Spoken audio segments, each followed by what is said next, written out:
Hey YouTubers, it's me, Lonnie Clark, Nuts for Art, and I'm going to read to you again, as you can tell by the title, number 3 chapter. I'm sorry I didn't get it out to you earlier. I had to work today, and it's actually really late. It's 1 o'clock at night. I just finished, and I thought I'd just, instead of reading by myself at 1, I thought I just might as well read Dr. Caldicott's book to you online.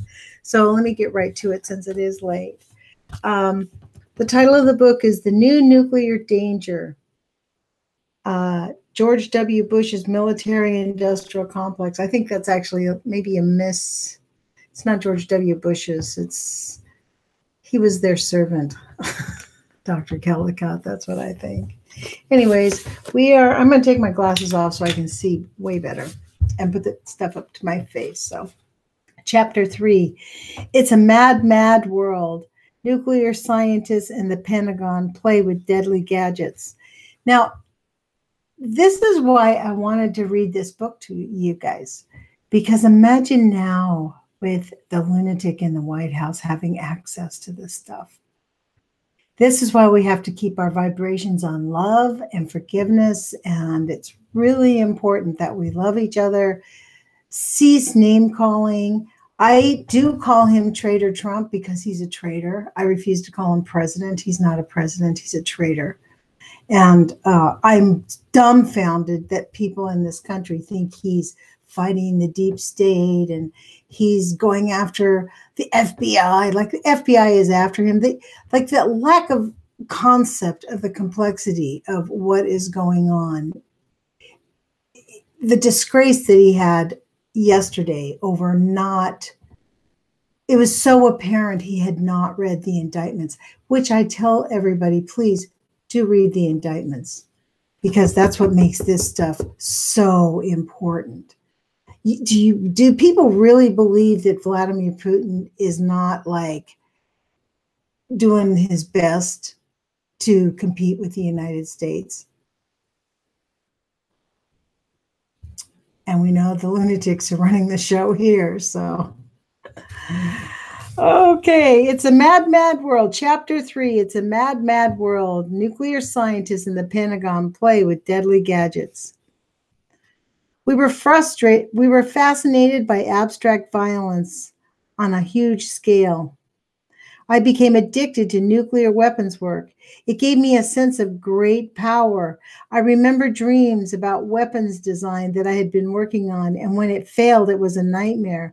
When it succeeded, it was a high, that sense of, I'm good at this. It's my bomb. Except we never called them bombs. We called them gadgets.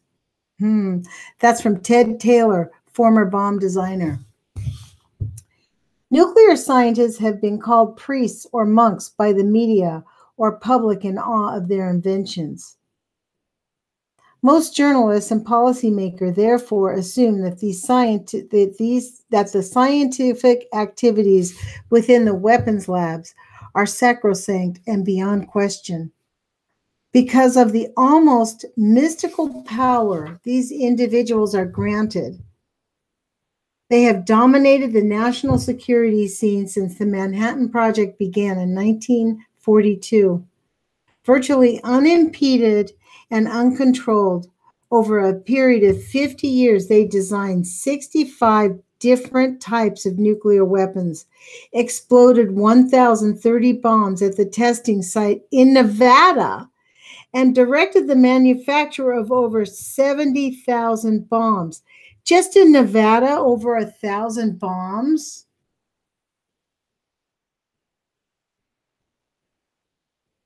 As noted above, 1,000 bombs exploding over 1,000 cities could induce nuclear winter and end most life on the earth. These scientists have always operated in absolute secrecy, which gave them the anonymity they needed to pursue their work.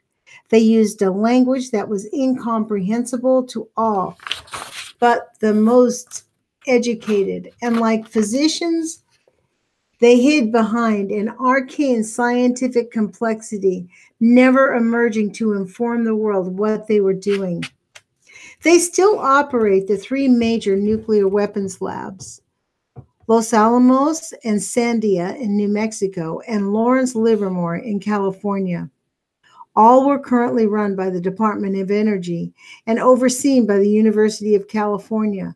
While most Americans do know that the DOE supervises U.S. energy policy, few are aware that the same department also oversees all nuclear weapons research. I'm going to tell you what this book was written, and I believe it was 2004. The book was written in 2002. Wow. It's been a short 16 years, but boy, has it been long, huh? We've actually sunk to a new low in this country. It's disgusting. Okay. At the end of the Cold War, nuclear scientists saw their future slipping away from them.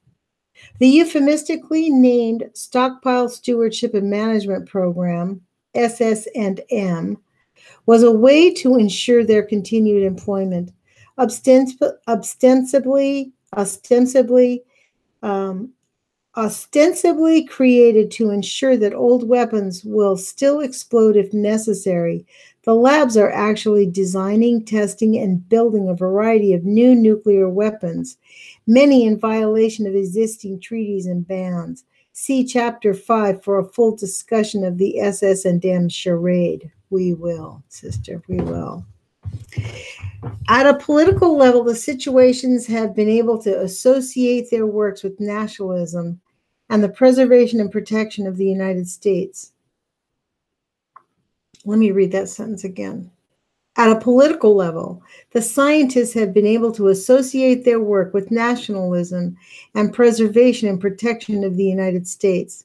Yet it is doubtful that any of the individuals involved, from the politicians mandated to guide and direct these scientists on our behalf, to the scientists themselves, the military personnel, or the businessmen who profit from the nuclear weapons enterprise, understand the philosophical, moral, spiritual, and biological problems engendered by capturing gigantic extraterrestrial forces manifested only in the sun and the stars.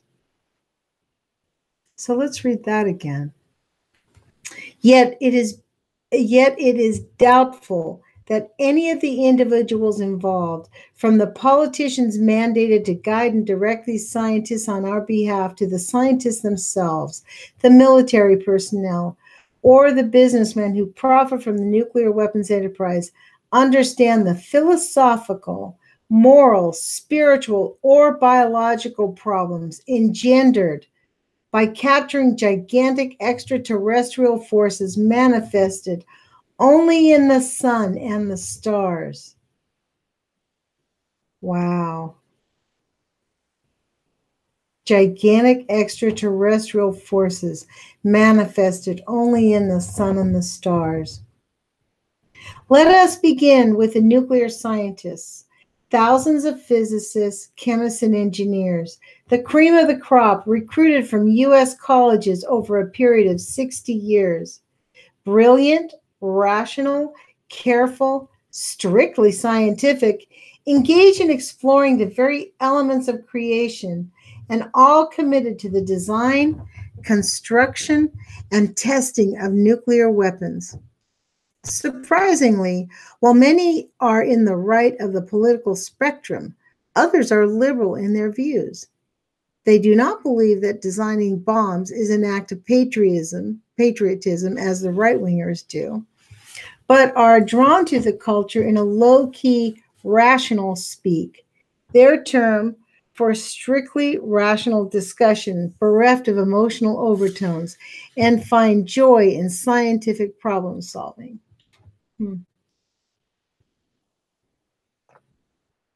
I think we call those geeks, right? That's that story. The Lawrence Livermore Lab has a policy that if an employee expresses any concern about the ultimate result of the use of nuclear weapons, i.e., possible destruction of the world, they are advised and sometimes required to see a counselor. Really? In a scenario right out of 1984 and a classic sign of a cult mentality, anyone giving voice to the stark truth must be counseled to accept the lie of the labs. Let us highlight that phrase, lie of the labs. Wow. The counsel to accept. Wow. That's what's going on today in the United States.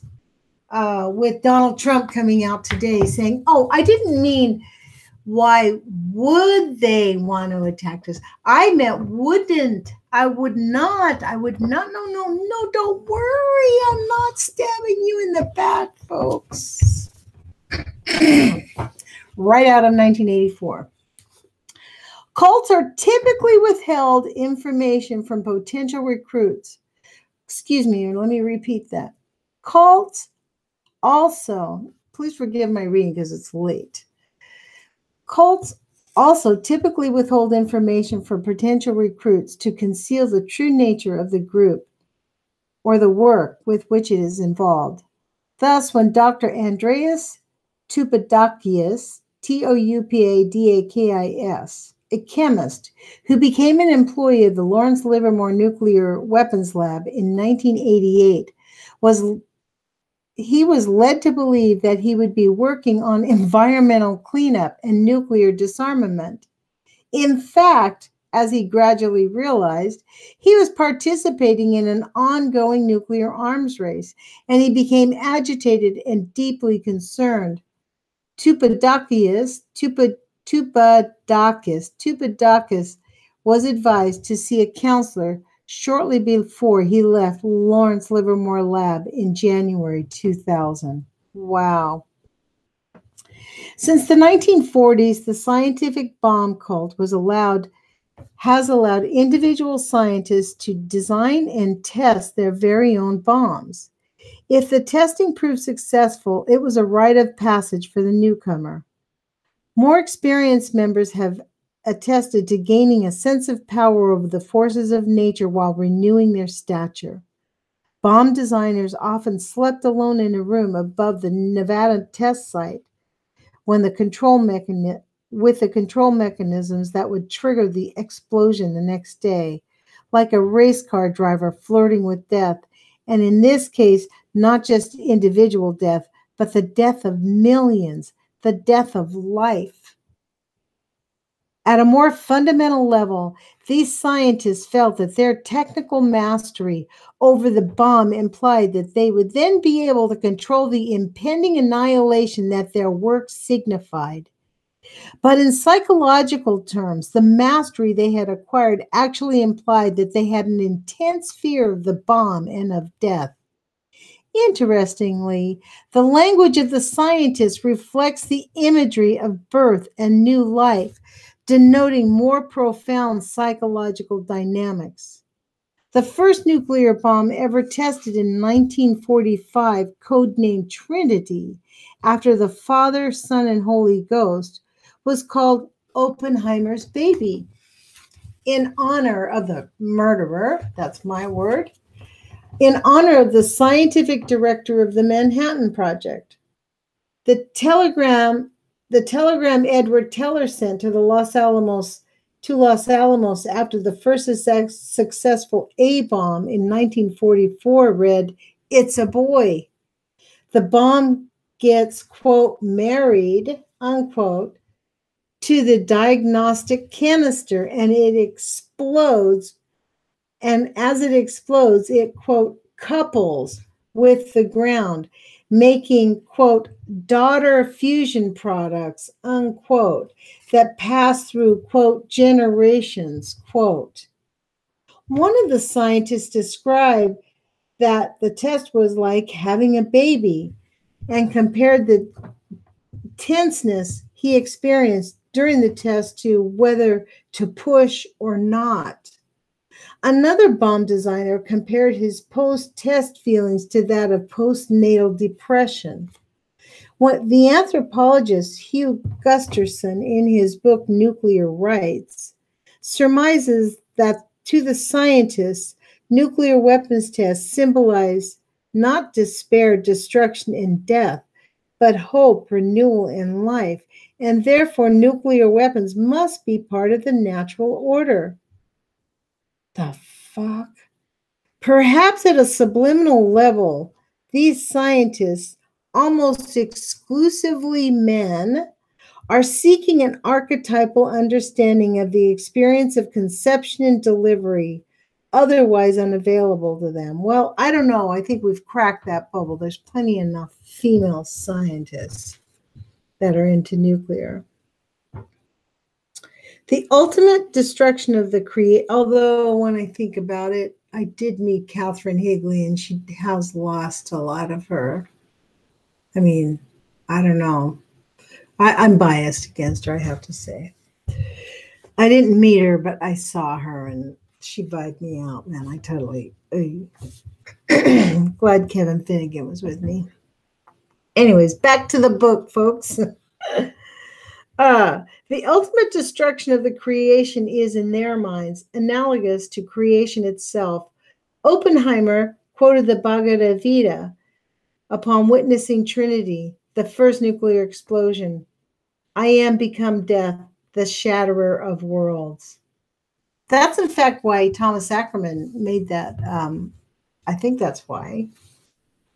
If you've seen Thomas Ackerman's T-shirts, I think you can get them from him. You should contact H. Thomas Ackerman. He's or Art Rant on YouTube. On the other hand, unlike the nurturing instincts of a new mother, much of their new language reflects their profound dehumanization of people. To them, people are human resources and components within a system. They describe human communication as interfering and miscommunications. They describe human communication as interfacing and miscommunications as disconnects. The pain of human injuries is described as a damage, and when a human being is killed, she is disabled. The Pentagon echoes this language, calling targetings of cities counter-value targeting. People are dubbed soft targets. Missile silos are hard targets. The 15 million civilians who would initially be killed in the counterforce attack on Russian hard targets are collateral damage. Wow.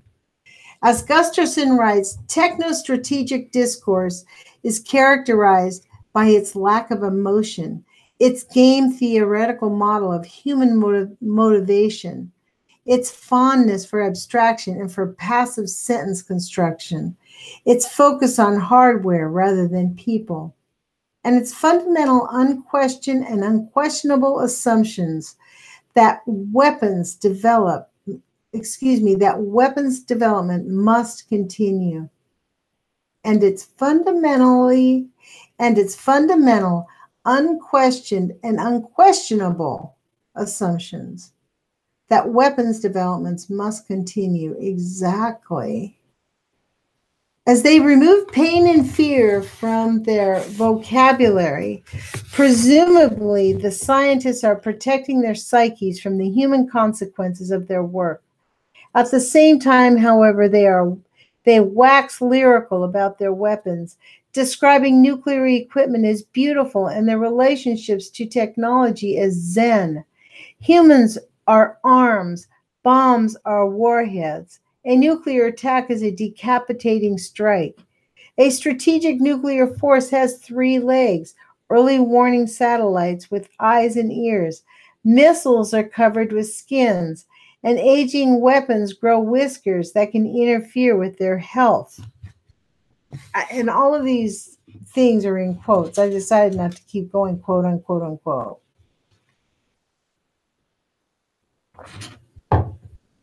Superimposed upon the humanization of nuclear weapons and the mechanization of human bodies is the culture of careful, expert rationalization. That's what happens on Fox News and MSNBC.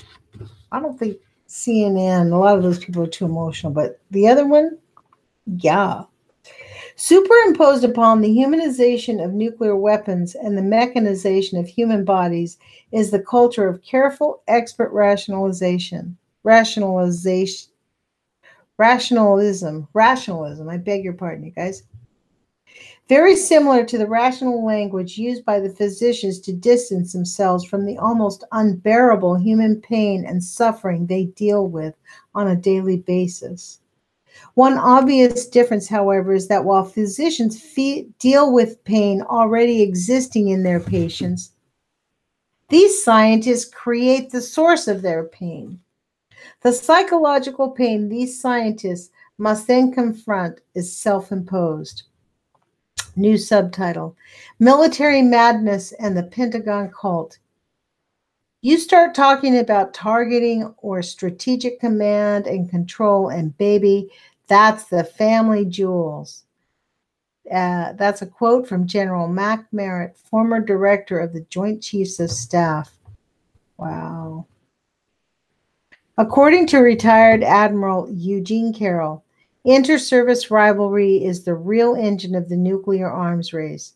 The three services under the direction of the Pentagon, each competing for the nuclear dollar. It's about power building, each wanting and demanding more planes, bombs, and ships. This competition among the services, a dynamic centered at the mental and psychological age of my grandchildren, age 8, 7, and 5, who argue continuously and competitively about toys, all wanting their very own and never having enough, may have been socially and politically acceptable during World War I and II in the pre-nuclear era. In a world bristling with nuclear weapons, such rivalry is calamitous. Any military skirmish in an interdependent world involving the Navy, the Army, and the Air Force could escalate and trigger a thermonuclear holocaust. Indeed, all nuclear war games played by the Pentagon end up obliterating both the victors and the vanquished. In this context, it is interesting to examine the powerful political role that the Pentagon has played since the Cold War ended. Wow. The new international scenario in which the Pentagon was left without a major national enemy at the end of the Cold War in 1989 came as a shock to the entrenched military establishment, which was faced with a kind of post-traumatic stress syndrome. Indeed, many individuals overtly mourned the loss of their once predictable former enemy. Well, we've kind of sewed that one up since then, right? To the contrary, in the face of the newfound opportunity, President Bush displayed commendable leadership, defying the Pentagon pressure and moving decisively and unilaterally to eliminate all ground-based tactical missile bombs, all tactical nuclear weapons from naval vessels, and all hydrogen bombs from long-range bombers. He also canceled certain long-range missile programs. He de-escalated both as a gesture of goodwill and as a strategic defense maneuver, as he explained to one of his former aides at the time. I want tactical nuclear weapons out of Europe. Gorbachev needs U.S. cover to get their nukes out of the Republic before they collapse. Wow. Think of this. At the same time, then Secretary of Defense, evil Dick Cheney, and Chairman of the Joint Chiefs of Staff, backstabber Colin Powell, instigated I beg your pardon, I added those comments about that. Sorry, Dr. Caldicott. Instigated a full-scale review of the Single Integrated Operation Plan, the SIOP, the U.S. nuclear targeting strategy that was the guiding light of the Pentagon, but that had now been rendered obsolete. Both men were appalled by the subsequent report. Not only was SIOP arcane and hopelessly out of date, but it also lacked clear logic and objectives. According to one account, Cheney concluded that SIOP was not a clear was not a nuclear war plan. It seemed like a jumble of processed data. Every time the Pentagon had bought a new nuclear weapon system to match the Soviets, Omaha, the Strategic Command headquarters in Omaha, Nebraska, had simply found targets for the added warheads and rearranged the PSYOP math formulas. This had gone on for years as captains and majors who wrote the PSYOP plan rotated in and rotated out. This dynamic was so out of control that by 1986, PSYOP had targeted 16,000 nuclear facilities in the Soviet Union.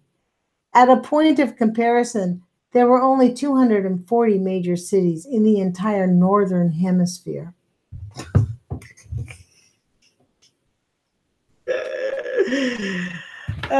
We have gotten super screwed by these guys, you guys. This cost a lot of money, 16,000.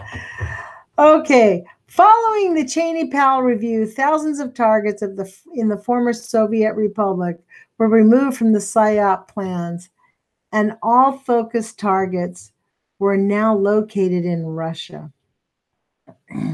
which was fast becoming an ally. The targets still included command and control centers, conventional forces, all war-supporting industries, including such things as shoe factories and most other factories, including gas and oil facilities, power plants, rail stations, schools, universities, in addition to actual nuclear forces. So there was overkill, but less overkill. Bush continued to take command of nuclear weapons policies, never allowing the military bureaucracy to prevail in decision-making. He counted on his main advisors, who were astute inside players, to carry out his objectives, and they received powerful presidential support in the face of Pentagon opposition. Could you imagine the traitor doing this? You guys are aware that Donald Trump has abdicated his responsibility to oversee the Pentagon. Fucker. I digress again. Indeed, one military official from the Joint Strategic Planning Service charged that officials in prior administrations were criminally negligent for their lack of oversight for the PSYOP. All of the details of nuclear targeting strategy have been left to junior officers in the Pentagon. What? In an elusive consensus, Jan Nolan describes the years before the first Bush administration. Jan Nolan describes the years before the first Bush administration as follows. Briefings to senior officials about the PSYOP typically were perfunctory and often unintelligible. The thousands of pages of PSYOP data and computer codes contained in the plans would be translated into an hour-long briefing and presented in several dozen view graphs. Generally, no one at the briefings wanted to ask questions because they didn't want to embarrass themselves, according to one account in the reference to both military and political authorities. We would cut deals as junior officers of the different services and in allocating weapons. Sometimes this resulted in the remarkable changes of the guidance, which would have been reviewed at the highest level. Wow.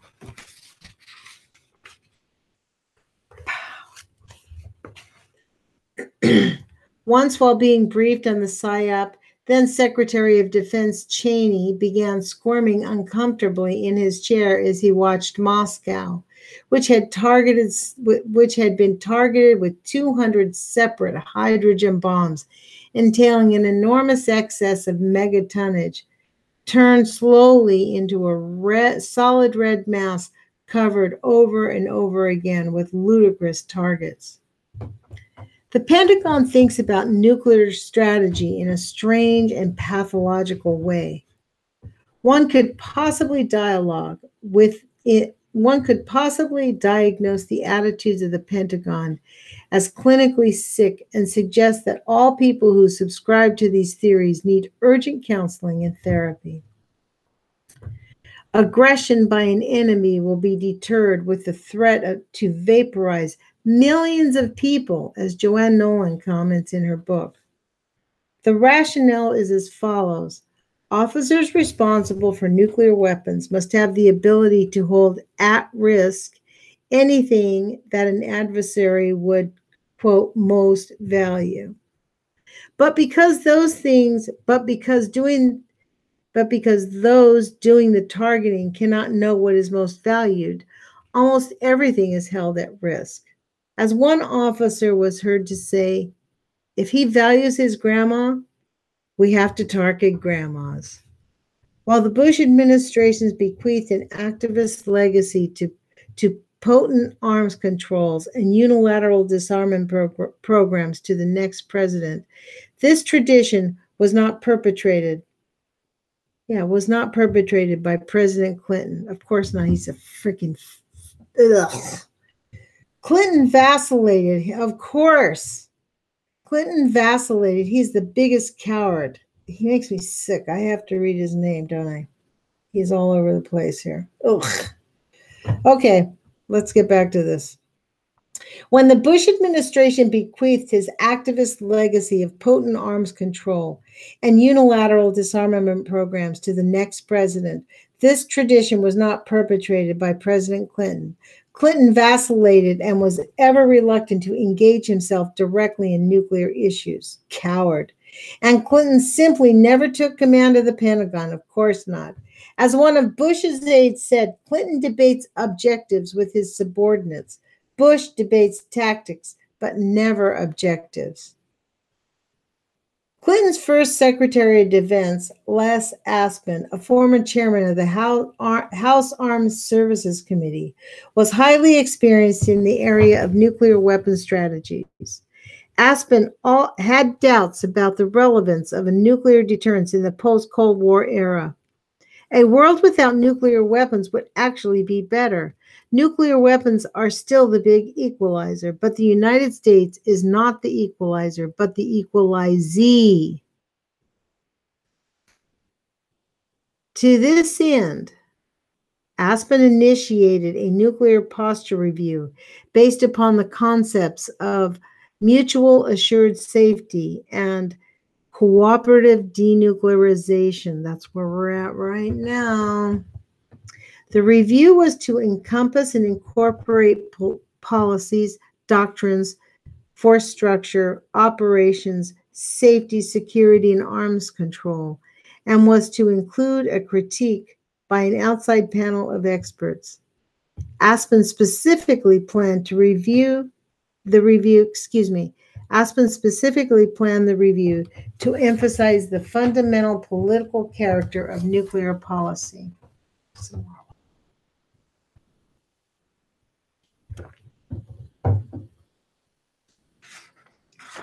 What pages we got? Oh, only a page and a half, so I'm going to finish up. I know it's probably a long chapter, sorry, because I keep talking. However, there was strong opposition from Pentagon officials who decided that outside participation would not be necessary or desirable. As one commented, we certainly weren't about to invite any weirdos from the ACDA, the Arms Control and Disarmament Agency. Aspin resigned in 1994, shortly before he died, and the responsibility for the review passed on to the Deputy Secretary of Defense, John Deutsch, oh my God, a relatively inexperienced man who had recently been appointed from the private military sector, meaning murderer. He was later appointed head of the CIA. Operational responsibility for the review was shared by Ashton Carter, Assistant Secretary for National Security and Proliferation, and Lieutenant General Barry McCaffrey, who became Clinton's drug czar. Don't you love these words, drug czar? Barry McCaffrey, he's that guy that's always on TV.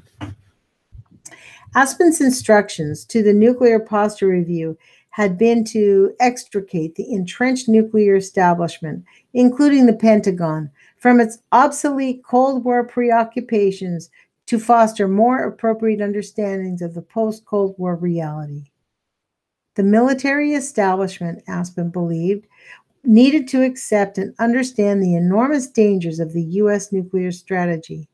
But in the absence of senior oversight and disciplined leadership, once Aspen resigned, the review process failed. President Clinton declined to become involved. Secretary of State Warren Christopher was disengaged, and National Security Advisor Anthony Lake was uninterested. So the job was left essentially to Deutsch and Carter. Carter, who was well-intentioned, sincerely believed that a process of logical analysis could alter orthodox military thinking about nuclear weapons strategy. To this end, he established 6 working groups, staffed by mid-ranking and junior military officers, plus career bureaucrats.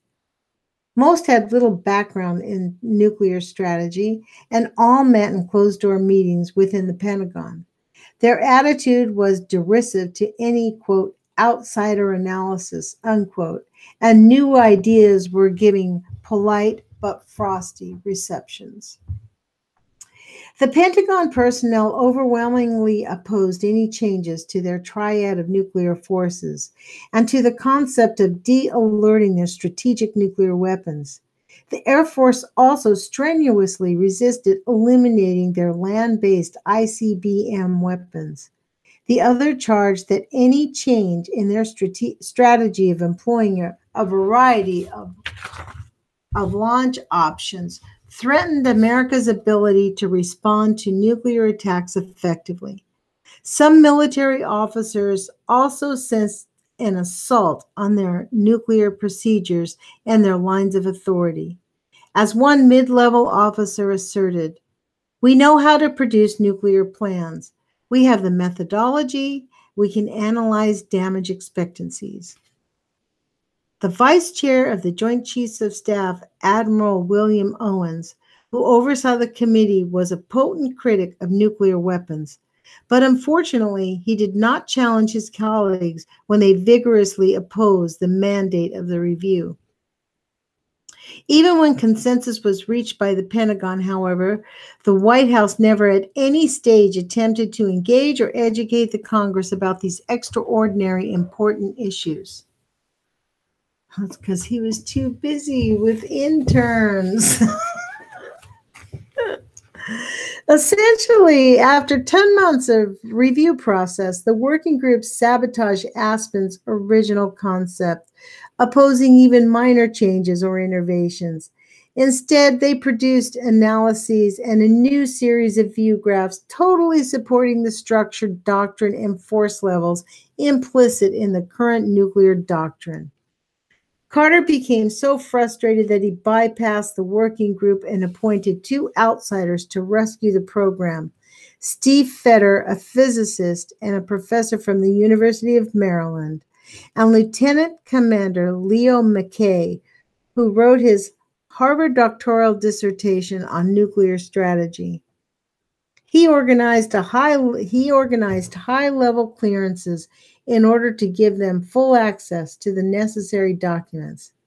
This counter-review was specifically structured to analyze the possible removal of land-based ICBMs vulnerable to first strike, de-alerting of strategic weapons, removal of the remaining U.S. nuclear weapons in Europe — there were still 200, and altering the nuclear targeting doctrines. Post-Cold War, it was obvious, at least to Carter, that America could operate with a much smaller strategic nuclear arsenal, if indeed it needed one at all. Deutsch expressed sympathy to these proposals, but when the Joint Chiefs of Staff got wind of their briefing charts, a revolt was triggered in the Pentagon. They're like, hell no, you're not getting rid of the best things we've ever discovered. Although Carter had been appointed to oversee the nuclear posture review by the Office of the Secretary of Defense, in the end, he was abandoned to do solitary battle against the power and might of the Pentagon. A meeting called by the regional commanders to call ash on the carpet progressed to such a brutal showdown. Carter had no authority to present options to the Secretary of Defense, they said, and unless the options had been approved by the so-called working groups. Though Carter defended himself, saying it was not appropriate for colonels and lower-level Pentagon personnel to craft U.S. national policies, the policy that was finally given approval by the disengaged president was a complete triumph for the Pentagon. It was called a, quote, lead and hedge, unquote, strategy, in which the U.S. would publicly pursue nuclear arms control while at the same time hedging against a return to an authoritarian military regime in Russia hostile to the United States. Oh my God. That's Trader Trump's complete attitude. What a fuck. In the end, this new policy allowed America to retain its nuclear weapons should the Cold War reemerge, to double the number of strategic intercontinental weapons allowed under the START II treaty from 3,000 to 6,000. And there were to be no limits on non-deployed warheads, nuclear weapons in storage, or tactical nuclear weapons. Tactical nuclear weapons are not delivered by intercontinental missiles or intercontinental planes, but are launched from short-range missiles, cruise missiles, or short-range planes. Finally, the policy reinforced the triad of land, air, and sea-based weapons. Ashton Carter had since disclaimed that there was, Ashton Carter has since disclaimed that there was there really was, and this is a strange structure. Ashton Carter had since disclaimed that there was really any genuine attempt to alter U.S. force structure of the overall nuclear policy.